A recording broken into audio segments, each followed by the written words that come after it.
Today is our Spirit Teaching Day. And before we move into that, did anyone bring a question? I did not. All right then. So you're stuck with whatever happens to be in my head. Okay.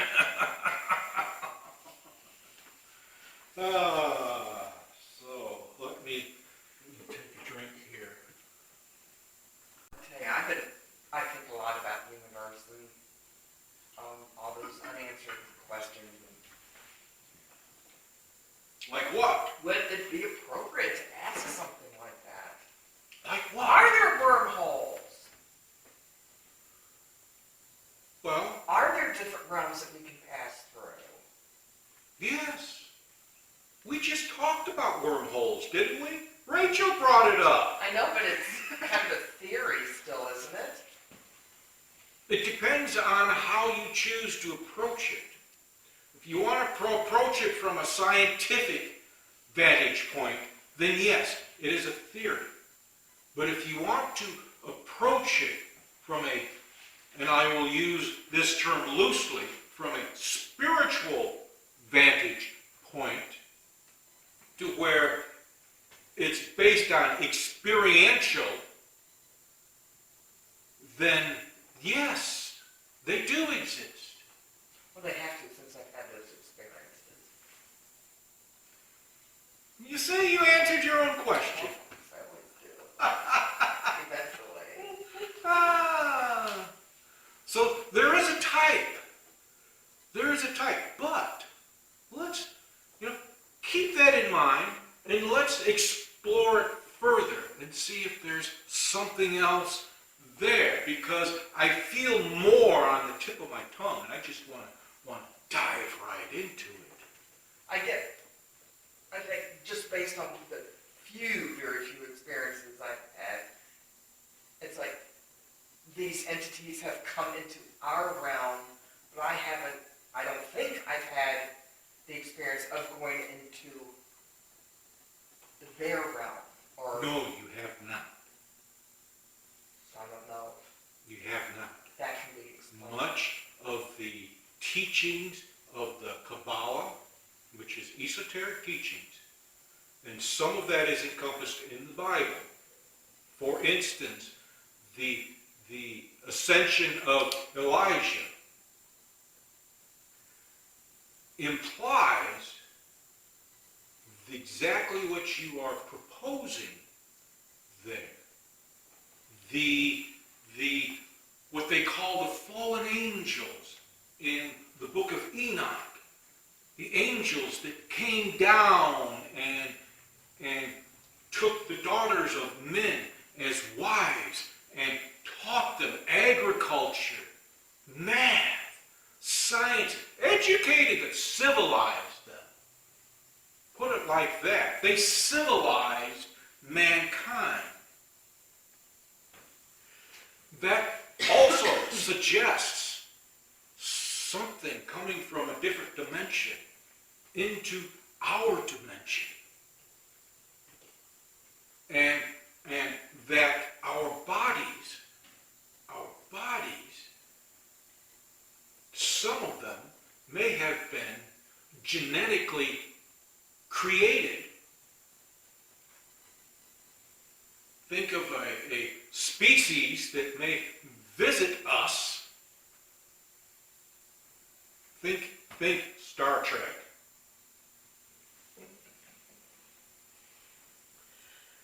First Contact, Next Generation's First Contact movie, where the Borg goes into the past. And naturally, the Enterprise goes into the past. And then that closing scene where the Vulcans show up, and they cut to the sky, and you see this burst of light, and then it's gone. Where the Enterprise moves into warp or subspace. That very thing that you see there is described in the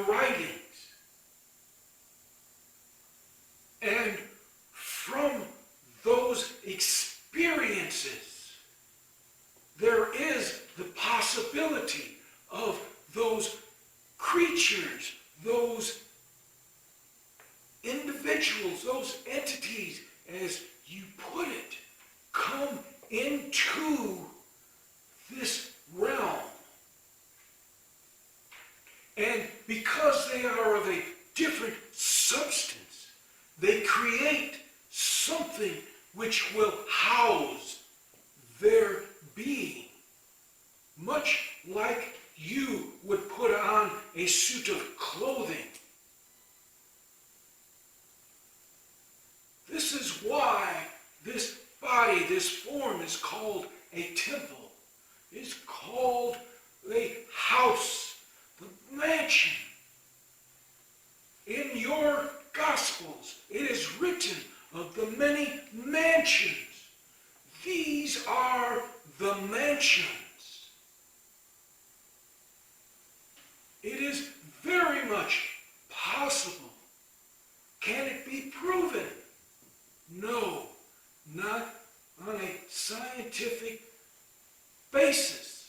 However, all of you, are exploring life through a means of what you call experiential pathways. When you dream at night, some of those dreams you wake up with, and they're like lessons that you have learned.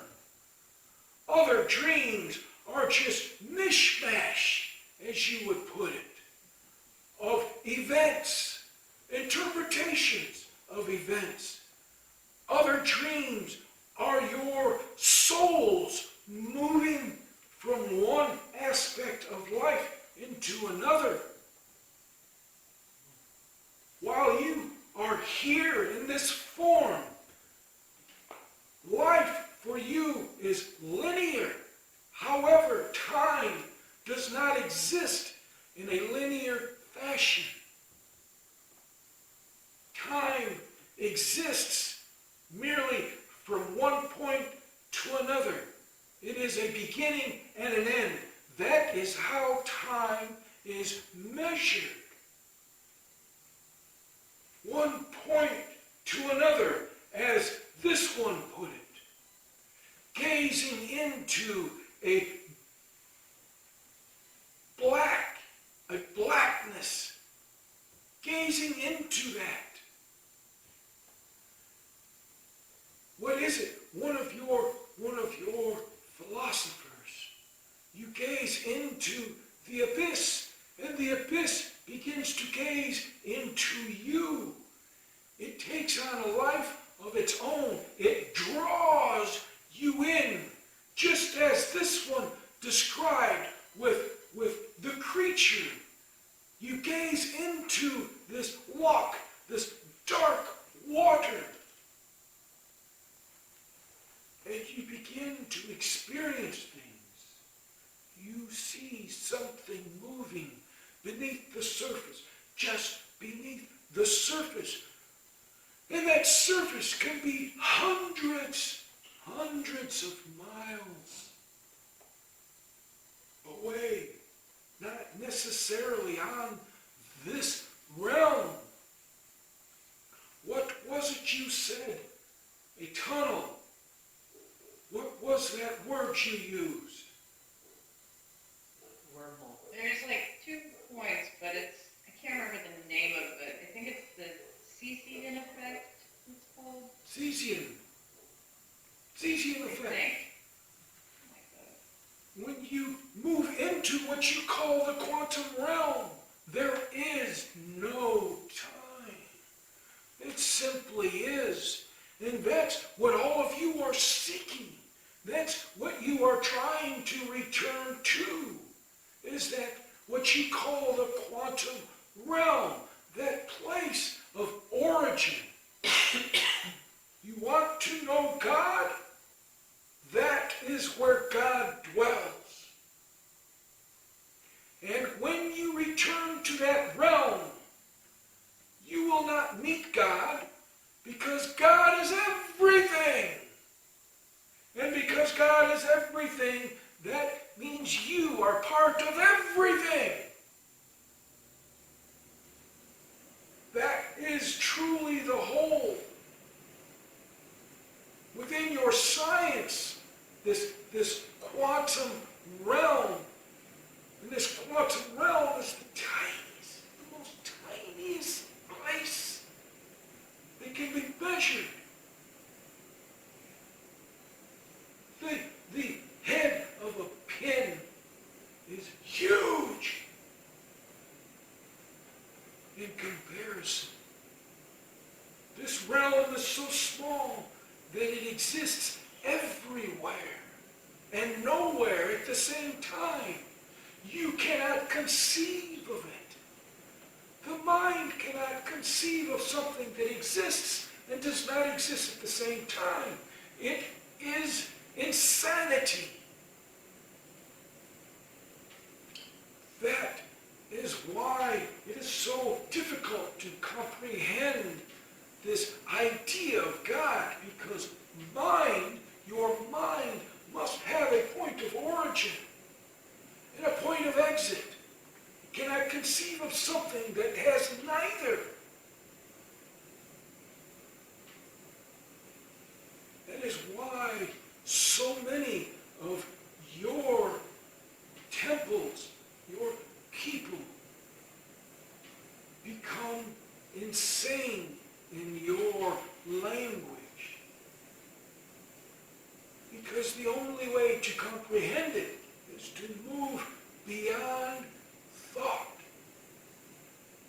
And that is something that you learn to do in your meditations.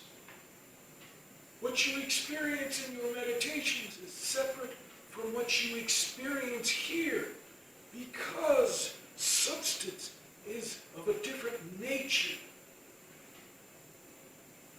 Mind is experiential, as you put it. And if mind is an experiential event, so is life an experiential event.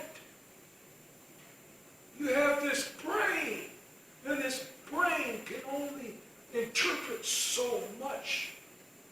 It cannot interpret everything at once, though it seems like it does. It cannot, because it is conditioned to accept one thing at a time. You step outside that door, the first thing you notice is whether it is light or dark. The next thing you notice is whether it is hot or cold. The next thing you notice is whether it is dry or moist. The next thing you notice is the objects as they move away from you. That's a lot to take in. And when you think, you are conditioned to think one thing at a time. When you make a plan, you have one step followed by another. That is the particular principles of this realm. And when you move into another realm, you carry the principles that you are accustomed to with you. Meaning that when you think one thing at a time. However, when you are lost in your meditations, and I say lost because when you realize where you are at, you are no longer there. You become found. And what is it that you remember from that experience? Hardly anything at all. Because this brain is not designed for that. Or rather, I should say, is not conditioned for that. This brain is capable of that and more. But you must go within, because within is what explains to you what is without. crystallized light. You're getting much closer to what you call the secrets. You're getting much closer to a truer reality. This is all light. The universe is all light. And what color is light? Light is the same color as what you attribute its source to. However, when you are within meditation, what is the source of the light that you see?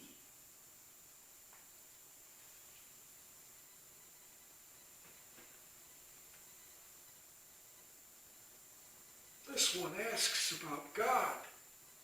Oh, he's always asking about God, the existence of God. In all of the writings, God is described as what? A light. Do you see the source of the light? You experience energy in what form?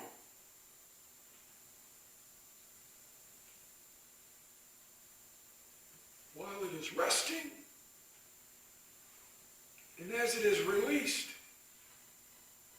But you cannot see in between those 2 points. It's as what this one said, 2 points. You cannot see what is between those 2 points.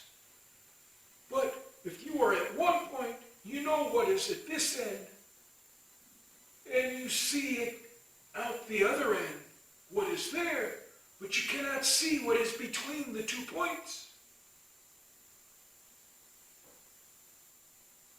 Therefore, you cannot see God.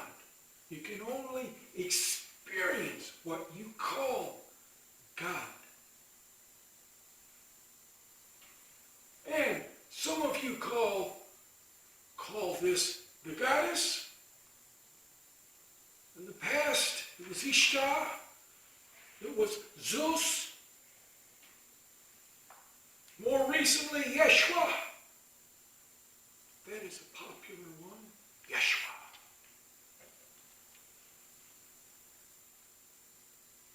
But you cannot see. You can only experience. And when you understand that while you are here in this life, you do not see life, you experience it. However, you're caught up in a distraction, the thought of life. You think that what you see is life, but it is not. It is merely what you experience. Everything here is an experience. Do you know why there is no life or death?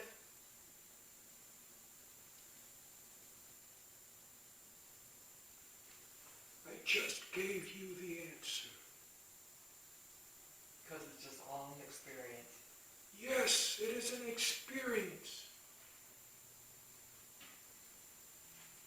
And because you do not understand that it is an experience, you have birth and death.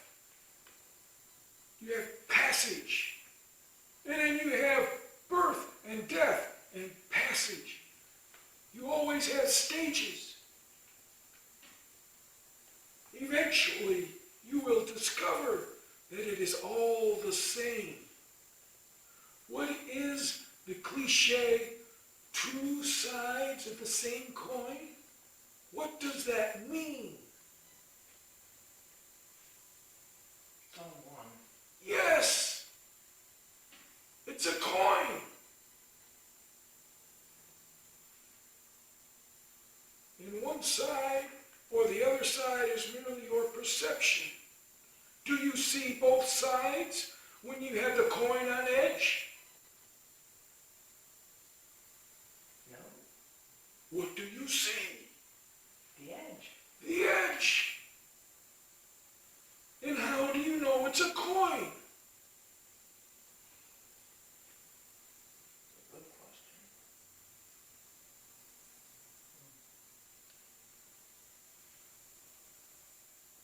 You know it's a coin when you pick it up and you experience the coin,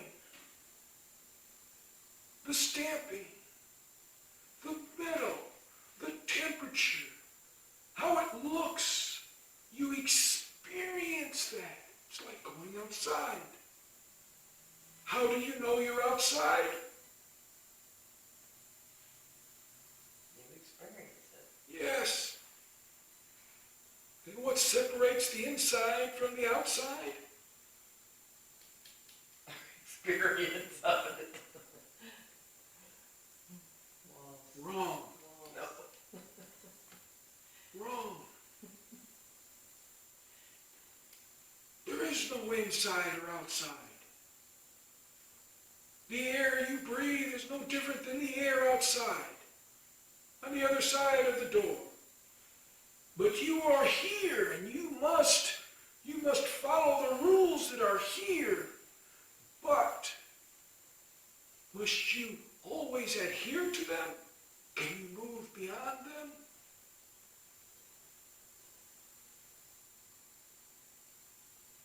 You experience boundaries, but the boundaries only demonstrate where you are.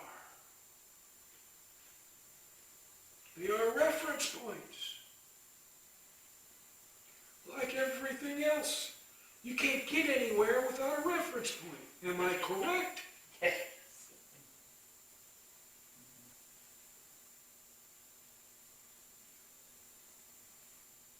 How would she know she is gazing through a what was that again?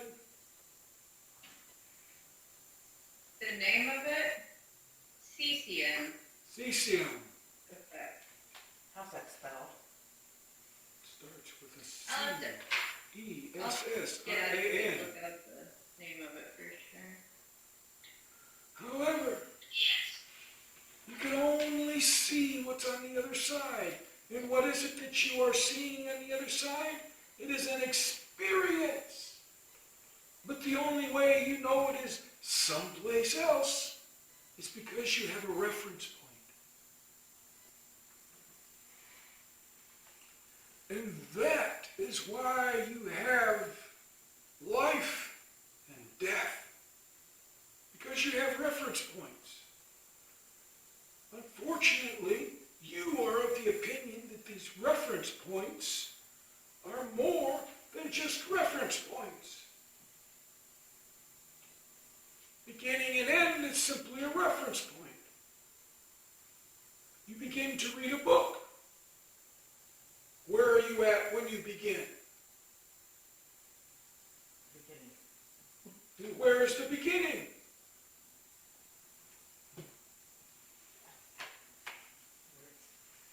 First page, okay. The title. The cover. Okay. And how do you know you were at the end of the book? You reach the other cover. The other cover. And what is it about the front cover and the back cover? Beginning and the end. No. Okay. No difference. Yes. No difference.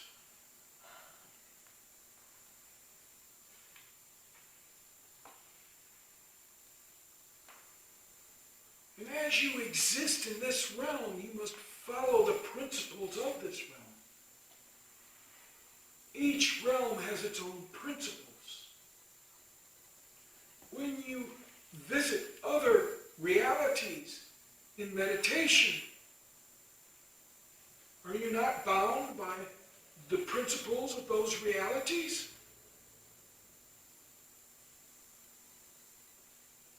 Have you ever tried to move beyond the principles of this reality when you are in another reality?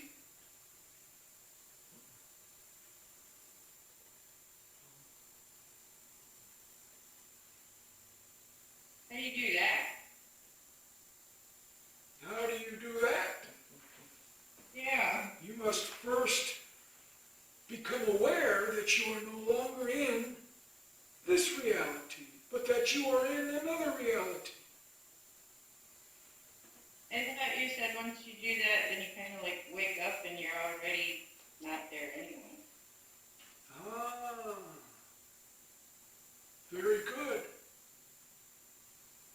However, until you become aware of that, you're still there.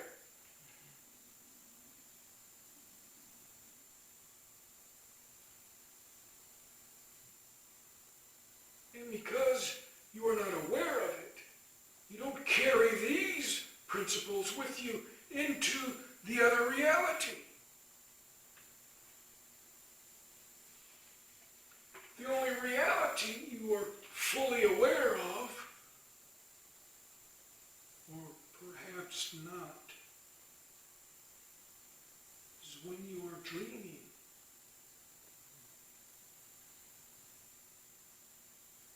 Are you aware that you are dreaming while you are dreaming? Or do you only know that you are dreaming because you woke up?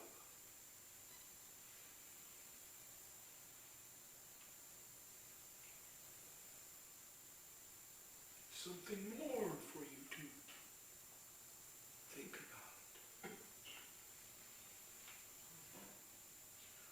Are there any questions from any of you? I'm able to see the time more clearly now, and I know this one has limitations. At least the body does. I'm fine. Me too. Any questions? What came to mind was I've heard that like that moment in between, like when you fall asleep and when you wake up, there's like some real special energy that happens between that couple seconds when you fall asleep and then you are in sleep. Yes. And then you can sit. People do, I don't know what they do, but people do certain things, like they try to be mind focused in that point of time when they're falling between sleep and wake. I don't know. There's I just read that. another dimension between sleep and wake.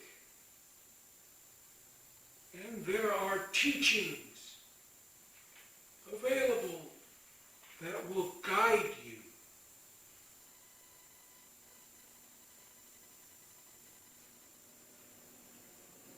Tantric dreaming is one.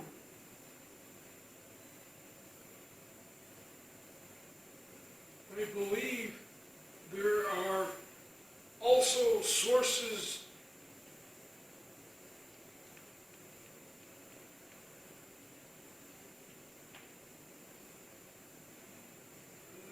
lucid dreaming.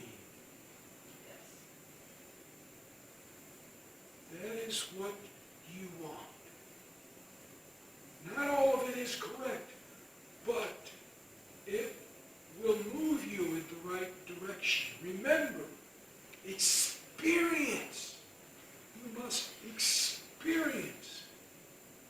And while you have these experiences, you recognize these experiences, but you also want to know how to be aware of those experiences.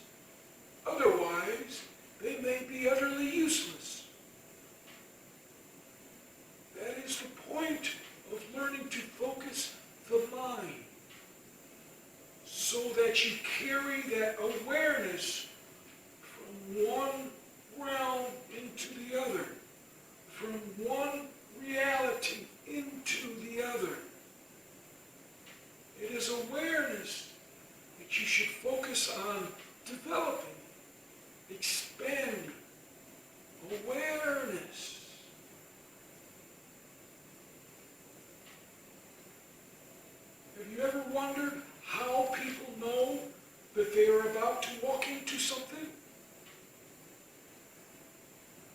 is because they have learned to expand their awareness. Awareness does not rest in the eyes, does not rest in the fingers. Awareness rests in the mind. And it's not that you are aware of everything, it is that you become connected to everything. All that is around you is information. You have only to connect with it. Is it something easy? No, it is not. It takes much practice. And meditation is a pathway.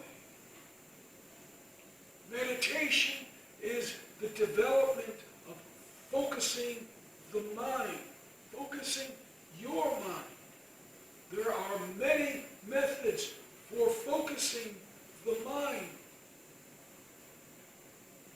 Not everyone is suited to the method of resting in silence. Not everyone is able to rest in stillness. Yet, you can focus the mind in any method. You can focus. The warrior focuses their mind through motion. They focus on the motion. They carry their weapon. They do not focus on the weapon or moving the weapon, because in their awareness they become part of the weapon. You have heard that term, yes? That means that they are in tune. The two are in tune. They become a focused being, a focused energy. And they move. They move with that. They sense movement from someplace else, and they bring their weapon to bear. They don't have to see it. They merely have to sense it, because their awareness is connected to everything.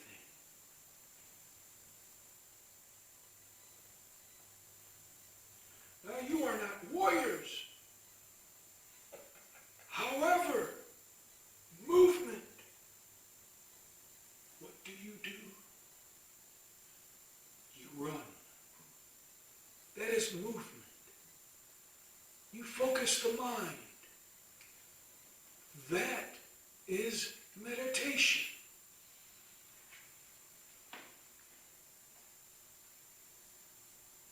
There are many methods to learn to focus the mind. You merely have to develop one. Immerse yourself in it. It's like water.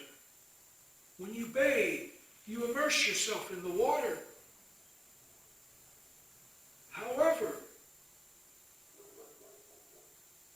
what happens when you no longer feel the water?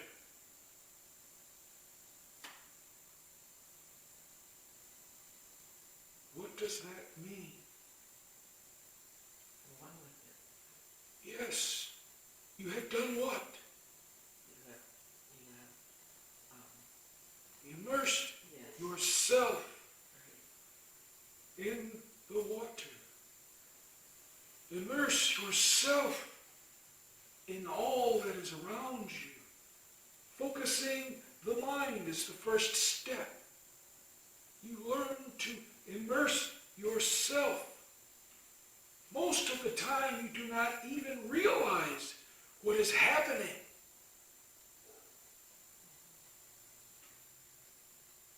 And when you become aware of it, do you know why it stops? because your awareness cannot exist where you are at that time, because your mind has not been prepared to accept it. That is why you begin here. You learn to focus mind here.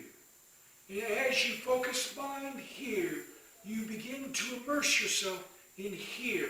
And as you begin to immerse yourself here, you begin to touch on these other realities, and you are able to accept those realities because you have touched the edge of where the reality you are familiar with mingles with the reality you are not familiar with.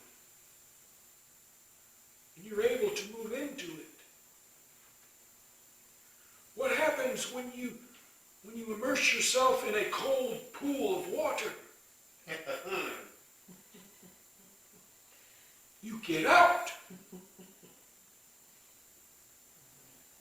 However, what happens when you immerse yourself in a cool pool of water and resist the urge to get out?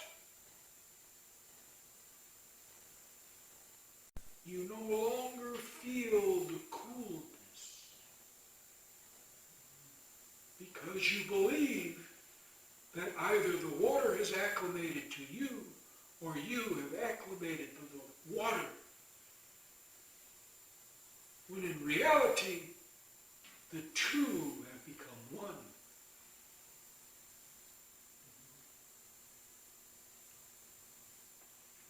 One reality has merged with the other, creating what?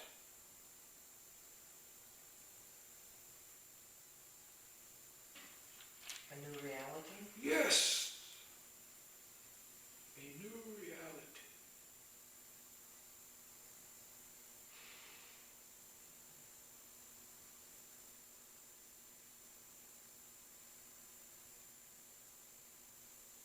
Very good.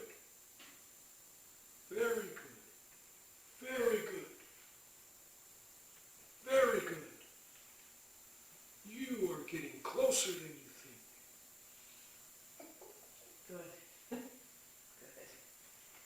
The only boundaries you have to overcome are your own. Absolutely. Are there any questions regarding today's lesson?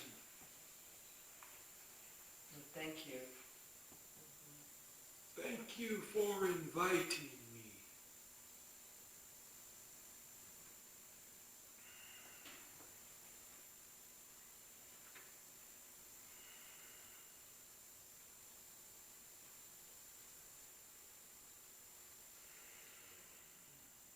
Well, he really seemed to enjoy those questions. He Good. did. Good, good, good. So, what, yes, That lady asked what the spelling of that word was. I looked it up. It's Casimir. It's Casimir. In fact. C-A-M. C-A-S, C, okay. Casimir.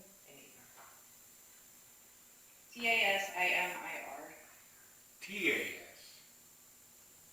C is in cat. Okay, cat, back to the C. It almost sounds like cashmere, but it's Casimir. Obviously, it's named for a place or a person. Kashmir? Casimir. Okay. If it's a scientific term, it's probably based on some ancient god. That's true. When Rachel first said it, I was thinking, because she saw us like Sissian or Sissian, I was thinking of Sisyphus out of mythology. Oh, yes. Out of Xena. I didn't watch Xena, just once or twice. So since you're there, Rachel, what are your thoughts? I like that you talked about trying to find your edge point, because I listened to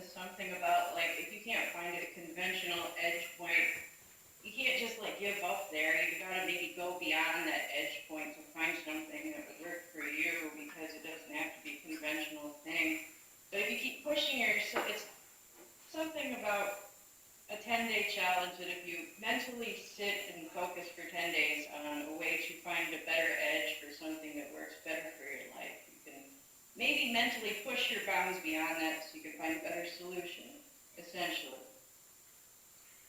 Have you heard of Napoleon Hill? No? Have you heard of a book called Think and Grow Rich? No? Same concept. You can find it online, a PDF version that I think is free to download. Same concept. In it, he writes about a person, every time they needed money, when they needed money, they would close themselves up in a room with a table, a glass of water, maybe a glass and pitcher of water, pencil and paper. And they would stay there. They would not leave the room until they had 3 ideas. Same thing you're talking about, Rachel. Same thing. You push your boundaries. And it's not necessarily pushing boundaries. It's that you are altering your perception.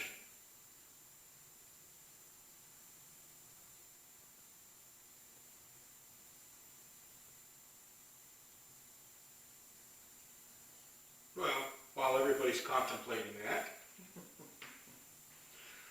what are your thoughts, Beth? Oh, I really enjoyed this. I took a lot of notes. Good, good. What are your thoughts? Yeah, it was interesting. It really was. I mean, like I said, I took a lot of notes. I don't always take a lot of notes, but did I good today? That was just interesting. Okay, she played with the tablet. Oh, yes, he was, what's the difference cover between of the the front book. cover of a book and the back cover of a book? Nothing! What's the difference? He was